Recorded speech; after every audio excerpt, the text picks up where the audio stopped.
Welcome to the Learning Pines YouTube. We hope this video helps. In this video, I will explain how to change your Toyota RAV4 oil filter. First, gather your essential tools: a wrench, an oil filter remover, and a drain pan. Make sure you have new engine oil and a fresh oil filter. Always work on a level surface and allow your engine to cool down completely before starting. This ensures safety and prevents burns. Next, you will need to drain the old engine oil. Locate the oil drain plug, typically found underneath your RAV4 engine. Position a suitable drain pan directly beneath the plug to collect the used oil. Carefully remove the drain plug and allow all the old oil to completely flow out. This usually takes several minutes, so be patient. Now it is time to replace the oil filter.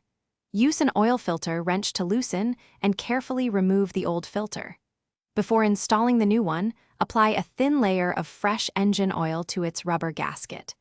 Hand tighten the new filter until it feels snug, then give it an additional 3/4 of a turn for a secure seal. Finally, replace the drain plug and tighten it securely to prevent any leaks. Now, pour the recommended amount of new engine oil into the fill port, usually around 4.5 to 5 quarts for most RAV4 models. Start your engine, check for any leaks, and then verify the oil level using the dipstick. Thanks for watching. Consider subscribing if we helped you.